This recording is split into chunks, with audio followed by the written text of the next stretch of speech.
안녕하세요. 저는 황당한 사건을 겪고 한동안 일에 매진해 살다가 이제서야 주위를 둘러보고 여유를 갖게 된 40대 여자입니다. 저의 이야기는 제 인생에 가장 큰 굴곡이 있었던 시점이라고 해도 무방할 만큼 저에게는 너무나도 힘든 사건이었습니다. 말로 풀어내는 것조차도 힘들어서 상담을 통해 제 마음속 깊이 있는 이 분노와 우울을 풀어놓는 데만 2년이 꼬박 걸렸습니다.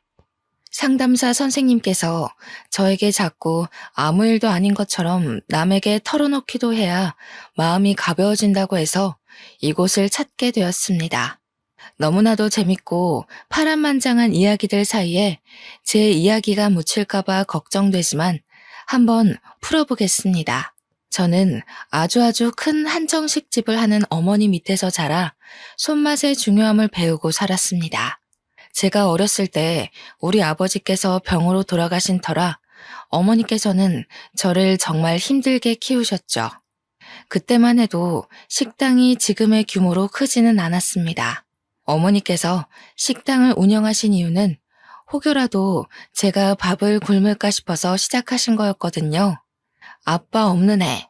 그렇게 놀림을 당하고 눈물을 흘리면서도 꾸역꾸역 밥만큼은 챙겨 먹고 살았던 게 전부 우리 어머니 덕분이었습니다. 절대로 우리 딸이 굶고 다니는 건 볼 수 없다며 제가 좋아하는 음식들을 하나 둘 늘리다 보니 어느덧 식당에도 손님이 늘어나게 되었고 점차 큰 곳으로 이사를 옮겨 다니다 보니 지금은 서울에서도 한정식 집이라고 하면 아, 그 집 하고 바로 나올 정도로 큰 음식점을 운영하게 되었습니다. 처음부터 장사가 잘 되는 건 아니었습니다만 각고의 노력 끝에 겨우겨우 얻어낸 명성이었습니다. 어릴 때부터 맛있는 음식들을 먹으면서 자랐기 때문에 음식의 중요성은 정말 누구보다 잘 알고 있었습니다. 하지만 사춘기에 접어든 나이에 음식 장사를 하는 어머니가 매번 좋을 순 없었죠. 늘 어머니는 가게를 운영하느라 바빠야만 했고 저는 공부를 하느라 집에만 있어야 했거든요. 집에서 엄마가 차려준 간식을 먹으면서 공부를 했다는 친구들이 그렇게 부러울 수가 없었습니다. 저는 늘 집에서 혼자 엄마가 차려두고 간 저녁밥이나 데워 먹으면서 공부를 해야 했습니다. 그때는 그 저녁밥 차리는 게 그렇게 힘든 일인지도 모르고 매일같이 투정만 부려댔습니다.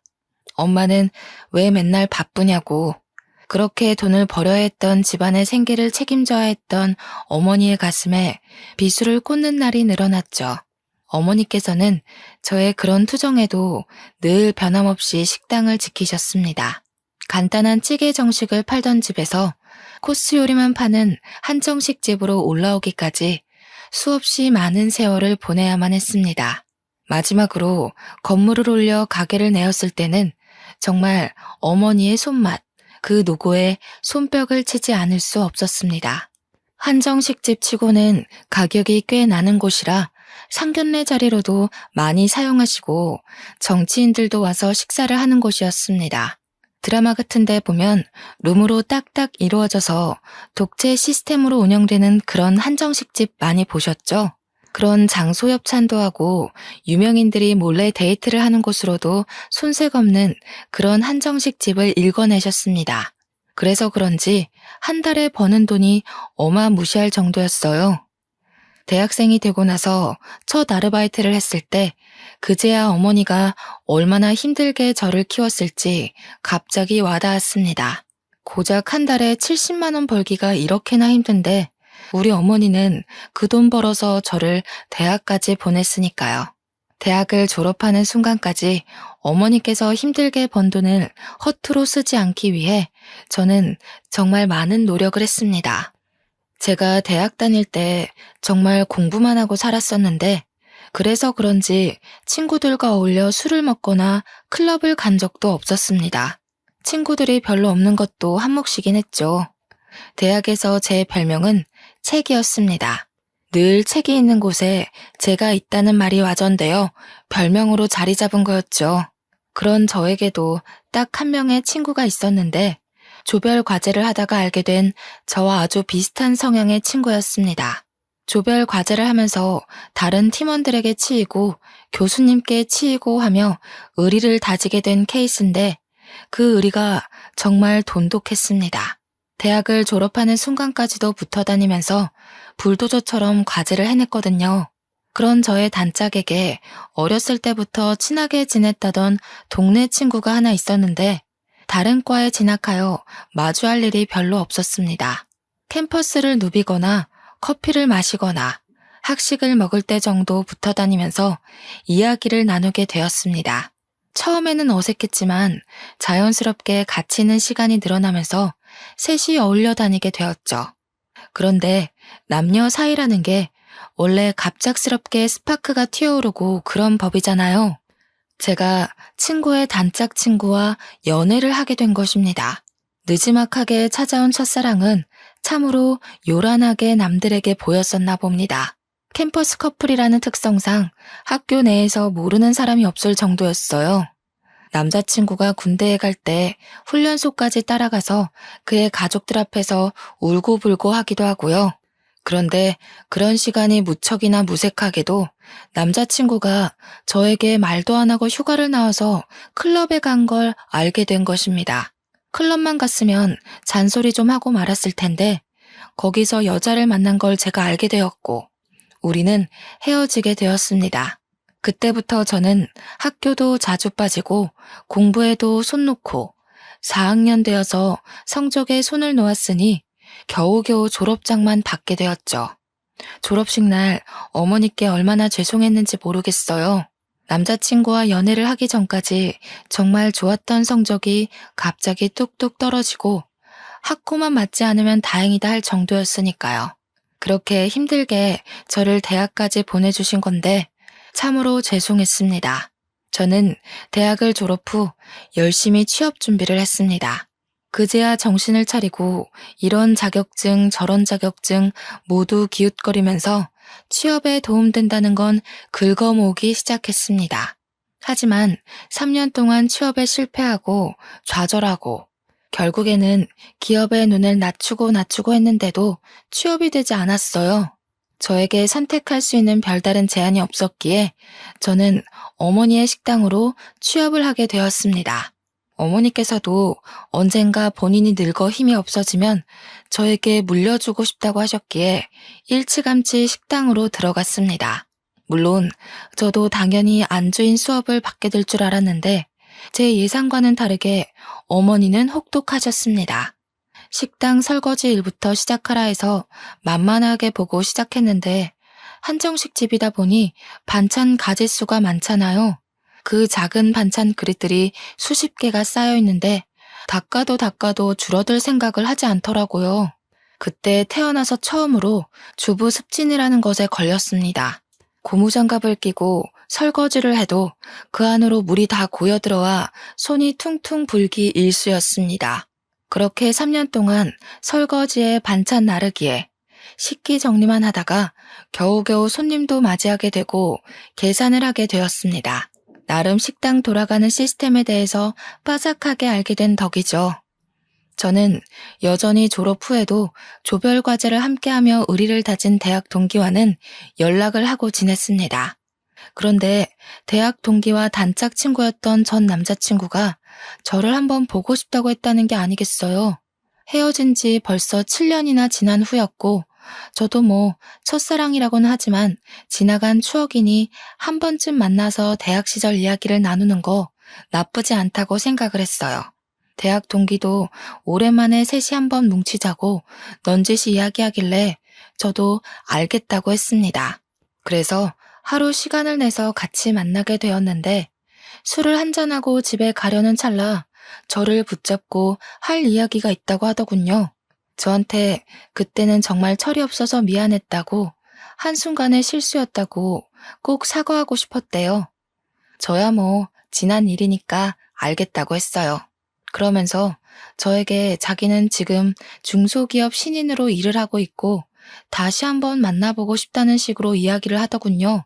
연애할 때 저희가 얼마나 불같은 사랑을 했었는지 같은 취미에 같은 취향을 가지고 있었다는 사실이 문득 떠올랐어요. 저도 만나는 사람이 없었기 때문에 한번 생각해 보겠다고 했더니 그게 긍정의 의미로 들렸는지 그날부터 저에게 지극정성으로 굴더라고요. 퇴근 시간에 맞춰서 저를 집까지 데려다 주는 건 기본이고 쉬는 날이면 피곤하지 않게 데이트 코스를 짜오기도 했어요. 엄청 비싼 리클라이너 영화관 같은 데 데려가 쉬면서 영화를 볼 수 있게도 해주고 마사지도 받게 해주고요. 어딜 가더라도 본인 차로 저를 데려다 주는데 저 약간 감동받을 만하지 않나요? 제가 면허는 있었지만 차는 식당과 집만 오갔기 때문에 필요치 않아서 사지 않았거든요. 아무튼 그렇게 6개월 정도 지켜보다가 예전과 꽤 변한 모습에 새로움을 느껴 다시 만나보기로 결정을 했습니다. 그런데 그때는 저희가 이미 30의 나이를 하고 있었으니 연애만 하기에는 살짝 애매한 시기이기도 했어요. 그래서 진지한 만남을 생각하고 서로의 저축이 얼마가 있는지, 월급이 어떻게 되는지 경제 능력을 다 오픈했어요. 물론 제가 훨씬 더 많이 벌고 모아둔 돈도 많았지만 남자친구랑 같이 있으니 행복하고 즐거워서 상관없겠다 싶었습니다. 대학 동기도 저희가 다시 만난다는 소식에 두 팔 벌려 축하를 해주었어요. 그렇게 헤어지고 나서 괜히 자기가 더 불편했다면서 앞으로는 서로에게 죄짓지 말고 살자고 했습니다. 저도 한 번 바람으로 이별을 겪었지만 달라진 모습을 보여주겠다고 믿어달라는 남자친구에게 고개를 끄덕였고요. 그렇게 신나는 연애를 했습니다. 대학생 시절에 했던 연애와는 비교가 안 될 정도로 각자 월급을 벌어 돈을 물쓰듯 쓰는 연애는 재미있었어요. 부모님께 용돈을 받아서 한 달 동안 얼만큼의 돈을 써야 한다는 계산 없이 이루어지는 데이트가 재미없을 리가 없죠. 행복한 시간도 잠시. 저에게 아주 큰일이 일어나고 말았습니다. 어머니께서 제 나이 31살에 갑자기 쓰러지시게 된 거예요. 살면서 피곤함이 머리를 너무 많이 짓누르고 있었나 봐요. 스트레스가 쌓여서 이렇게 된 거라고 하기는 어머니의 병색은 너무나도 짙었습니다. 뇌혈관이 팽창과 수축을 반복하다가 터졌다고 했는데 그 병색 자체를 너무 늦게 알아버린 겁니다. 골든타임이 지나가는 바람에 어머니께서는 눈을 뜨지 못하셨어요. 저는 제발 몸이 마비가 되는 한이 있더라도 눈만큼은 떠주시기를 간절히 바랐었죠. 하지만 어머니께서는 저에게 짐이 되기 싫으셨던 건지 그대로 아버지가 계시는 하늘나라에 가시게 되었습니다. 31살의 나이에 양쪽 부모를 다 잃은 것도 서러워 죽겠는데 외동딸이었던 저는 갑작스럽게 이뤄진 장례 준비가 너무나도 어려웠습니다. 도우미는 몇 명을 써야 하는지, 음식은 뭘 추가를 해야 하는지, 추모만 해도 모자랄 시간에 결정해야 할 일이 너무나도 많았습니다. 아무것도 모르고 우왕좌왕 병원에서 이렇게 하세요 저렇게 하세요 하면서 이것저것 추가하고 눈퉁이를 맞고 있었던 거죠. 참 가족이 죽어서 정신없는 사람을 두고 장사 속을 그렇게 내비칠지는 상상도 못했던 겁니다. 제가 울면서도 하라는 대로 다 맞춰주고 있자 보다 못한 남자친구가 회사에 연차를 내고 장례식장을 내내 지켜주었어요. 불필요한 것들은 모두 잘라내고 병원과 싸워가며 저에게 필요한 것들만 진행시켜 주었습니다. 제가 얼마나 고마움을 느꼈는지 정말 말로 표현할 수 없을 정도로 고마웠습니다. 그때 그런 생각을 하게 되었어요. 돈이 없어도 어떠하랴, 이 남자면 괜찮겠다 싶어서 결혼을 마음에 심었죠. 어머니의 한식당은 당연한 수순으로 제가 물려받게 되었습니다. 제가 어깨너머로 배워왔던 손맛을 드디어 손님들에게 내보일 수 있게 됐습니다. 우리 매장 매출이 정말 좋았던 이유는 어머니의 손맛 때문이라고 해도 과언이 아니었는데 저도 어머니의 피를 물려받기는 했나 봅니다. 제가 만든 음식도 선대 사장의 맛이 난다면서 단골분들이 정말 좋아하셨어요. 혹여라도 맛이 바뀔까봐 걱정했는데 괜한 기우였다면서 저에게 장하다고 칭찬도 많이 해주셨고요. 이제는 2대째 운영이라는 편말이 붙으니까 오랜 단골 손님들이 저에게 잘해보라면서 용돈도 찔러주고 가셨어요. 이 모든 것이 우리 어머니께서 읽어내신 건데 그럴수록 제 마음의 그리움은 커져만 갔습니다. 그렇게 1년을 더 힘내서 운영을 하다 보니 정확하게 어떤 식으로 운영을 해야 고객 만족도가 더 높은지 알겠더라고요. 아무리 그래도 우리 어머니께서는 옛날 분이셔서 변화를 조금 두려워하셨거든요. 저는 고객 만족도를 높이기 위해 발로 뛰었고 틈틈이 레시피와 인테리어를 손보면서 젊은 고객층들에게도 사랑받을 수 있는 식당으로 운영을 했습니다. 저는 완벽하게 식당 안주인으로서 자리를 잡았고 늘어나는 매출을 보며 직원들에게 더 많은 장려금을 지급했죠. 직원들도 만족하고 고객들도 만족하고 저 역시도 어머니를 그리워하며 식당이 더욱 번창하는 것을 꿈꾸었습니다. 그때쯤 남자친구는 회사를 그만두고 싶다는 고민에 깊이 빠져 있었어요. 알고 보니 남자친구네 회사가 급 성장을 하면서 인력 보충이 필요한 시기였는데 월급이 더 많은 직원에게 나가는 것이 싫었던 사장이 직원들을 갈아내고 있었더라고요. 더 많은 실적을 요구하면서 월급 인상은 없으니 당연히 직원들의 사기가 떨어지고 있는 시점이었던 거죠.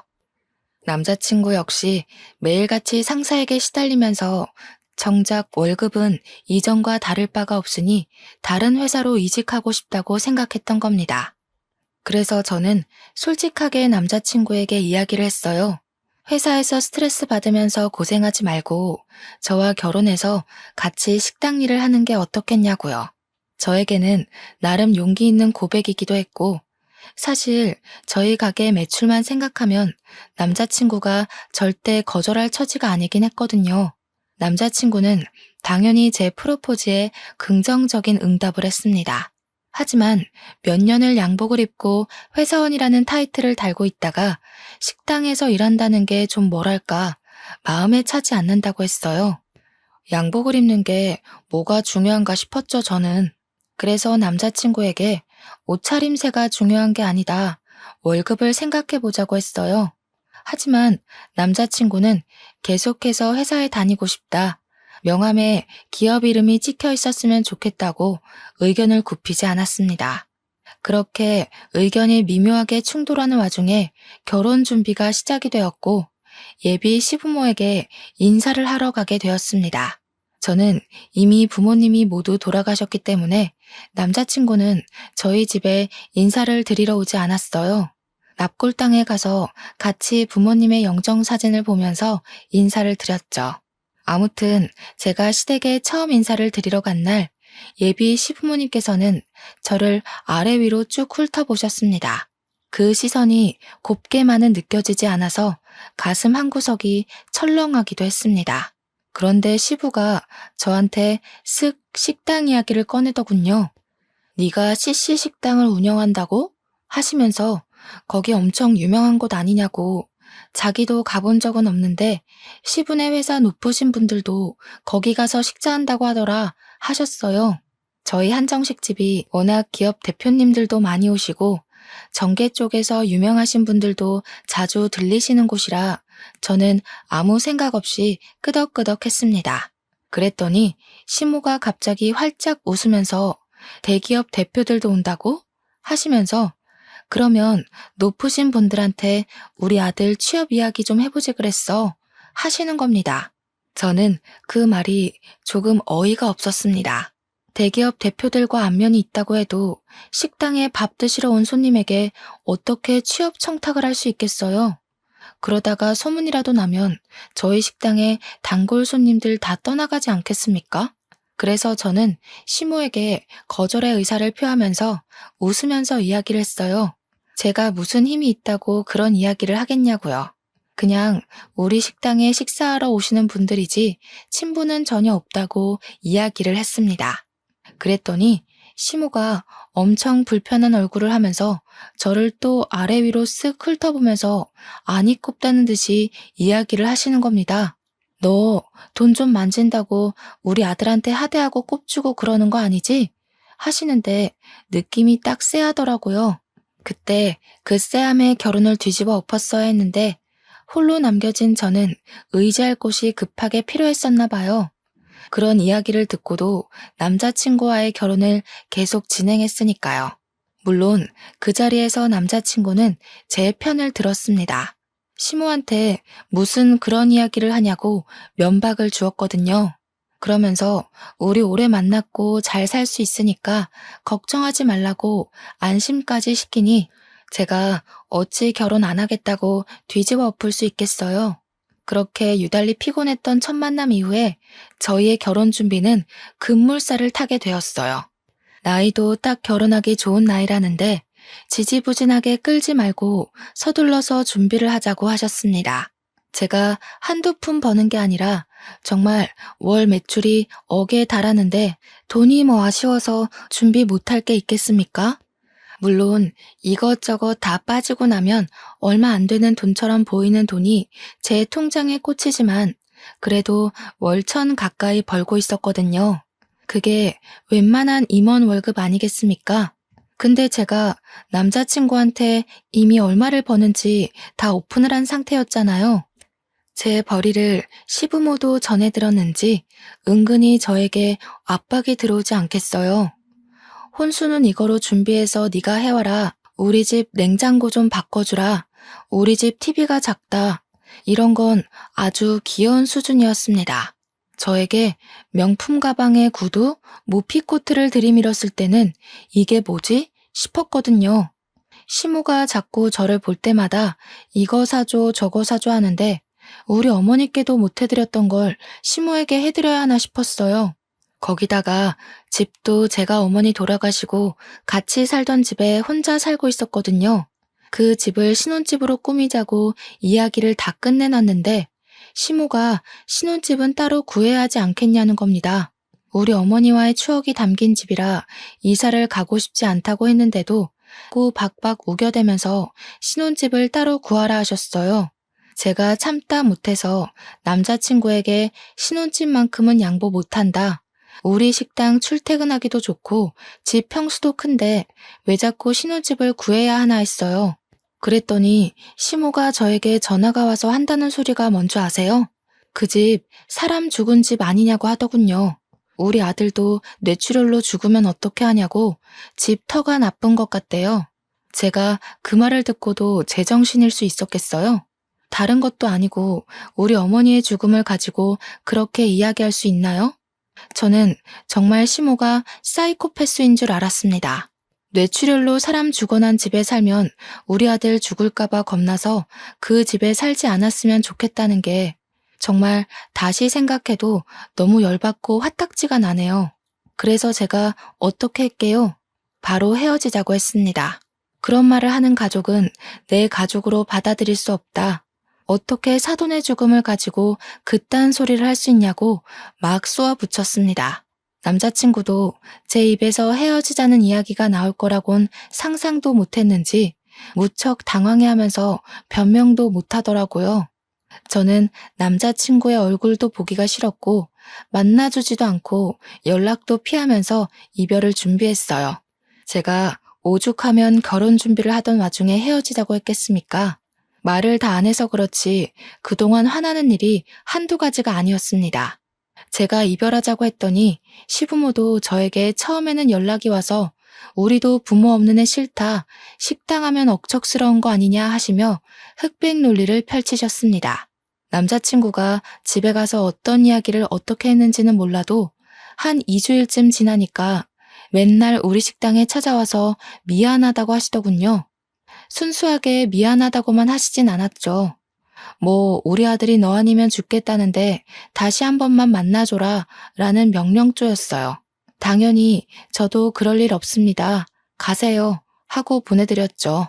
처음에는 남자친구가 제 다리 붙잡고 늘어지더니 남자친구가 나타나지 않으면 시부모가 나타나서 다리 붙잡고 늘어지고 뭐 이렇게 억척스럽다니 너는 부모가 없니 하다가 갑자기 돌변해서 저러니까 나중에는 짜증이 나더라고요.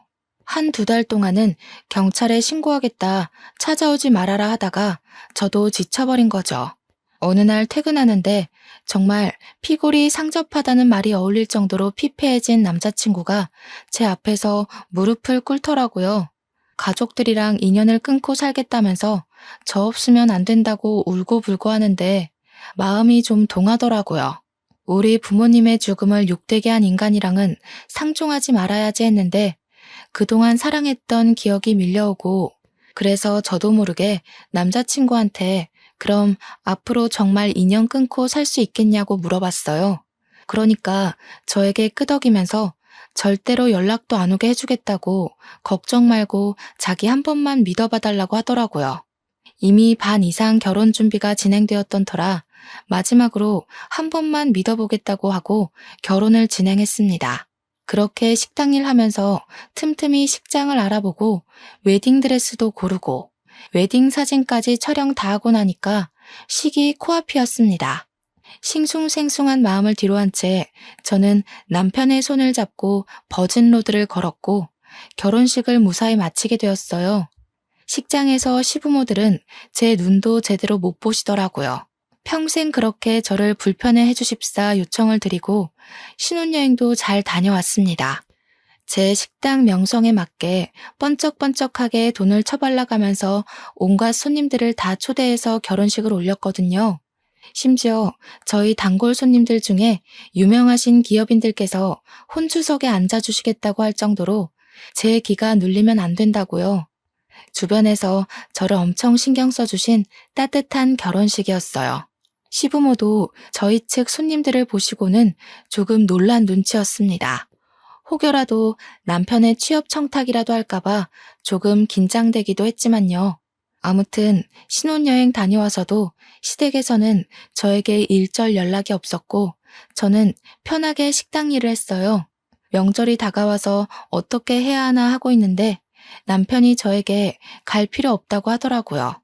명절 당일에서야 자기 혼자 시댁에 쓱 갔다 오는 걸로 명절은 마무리가 되었어요.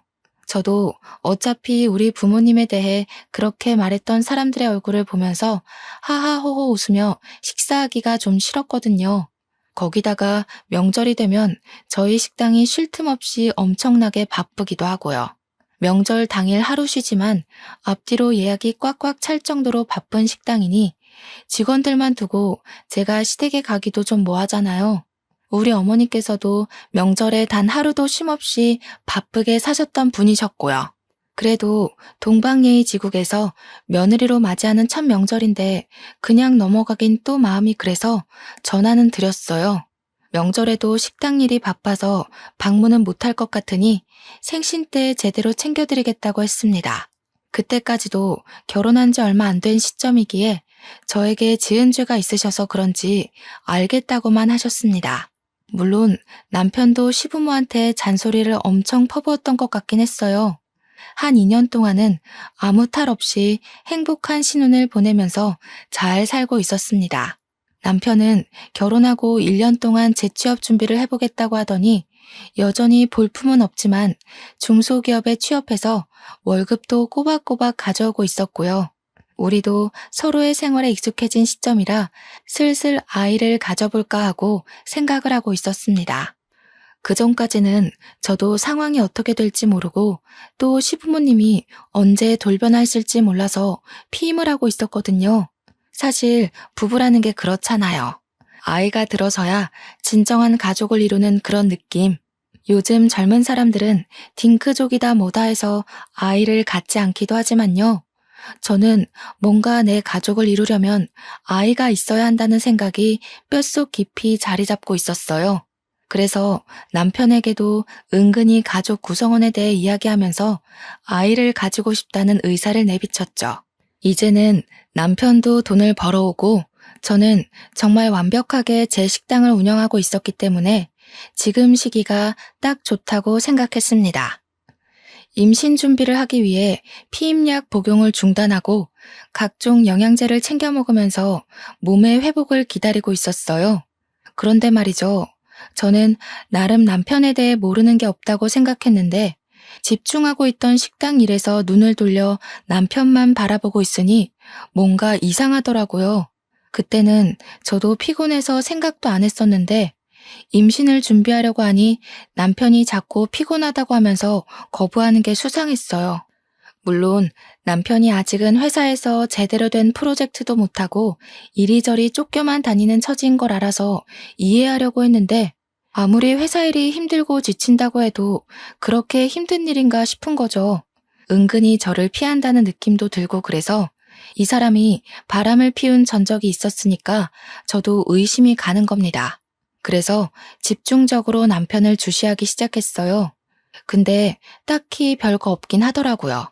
회사 퇴근해서 한 달에 한두 번씩 회식 있을 때 빼고는 늦게 끝나는 저를 식당 앞까지 매일 데리러 오고 제가 좀 예민한 건가 하는 타이밍에 남편이 회식이 있다고 차를 두고 간다고 하더라고요. 그래서 제가 남편 차를 끌고 식당에 오면서 블랙박스를 뒤져보았습니다. 근데 거기서도 별거가 없는 거예요.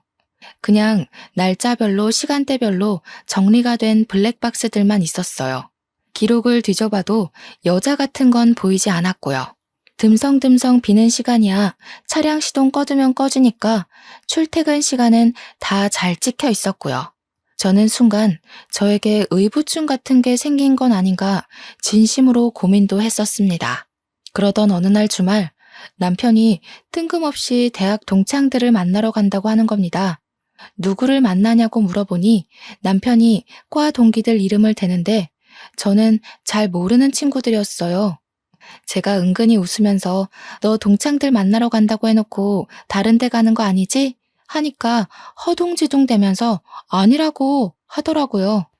우리 단짝 친구 이름을 대면서 걔도 온다고 하길래 아 그래? 하고 말았습니다. 술에 완전히 취해 들어왔길래 다음날 아침에 해장국 끓여주고 친구도 숙취에 좀 시달리겠다 싶어서 전화를 걸어 오랜만에 안부를 물었어요. 어제 술 많이 마셨냐고 하니까 술 안 마셨다고 하더라고요. 그래서 동창들 만났는데 술을 안 마셨어? 하니까 자기는 집에 있었대요. 그래서 남편에게 바로 말을 했죠. 걔는 어제 집에 있었다던데? 하니까 뭐 오겠다더니 안 온다고 말 바꾸더라 하면서 어물쩍 넘어가더라고요. 그래서 딱 말했어요. 어제 동창 모임 없었지? 너 혹시 바람 피우니? 이렇게요. 죽어도 아니라고 이야기하는데 저도 증거가 없어서 일단은 남편의 행적을 지켜보기로 마음먹었습니다. 행동 하나하나를 지켜보는데 평소랑 크게 다를 바가 없긴 했어요. 그래도 쉽게 의심을 버리지는 않았습니다.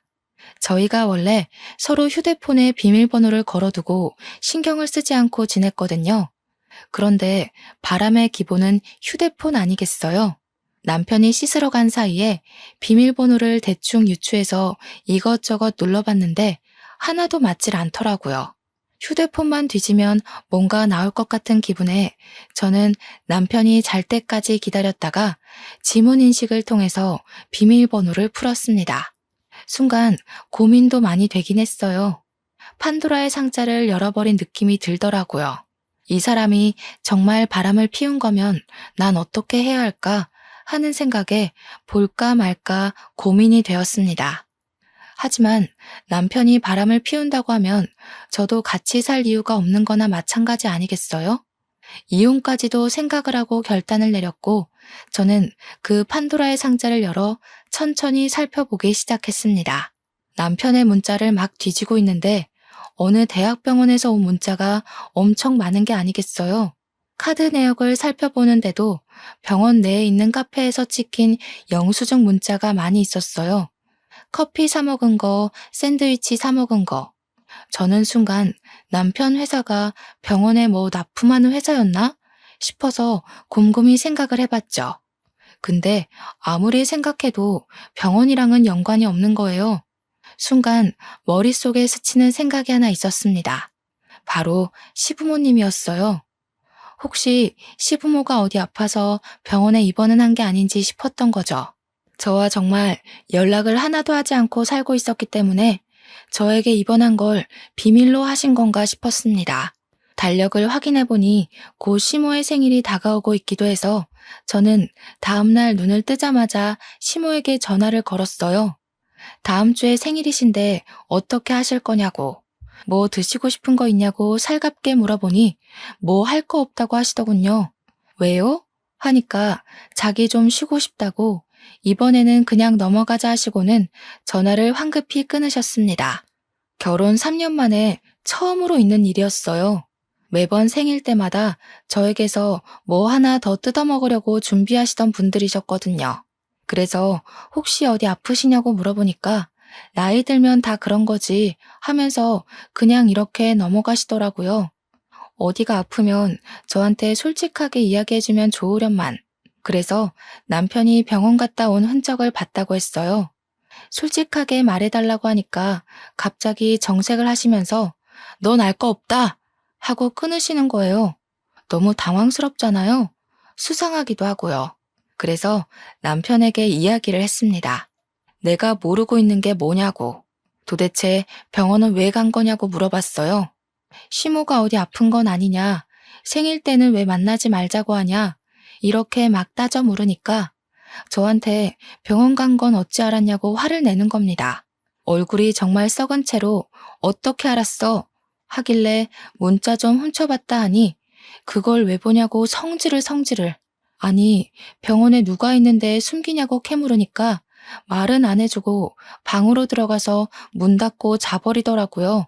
너무너무 수상해서 다음날부터 제가 매니저에게 가게를 잠시 맡기고 남편 회사 앞에서 몰래 잠복을 했어요.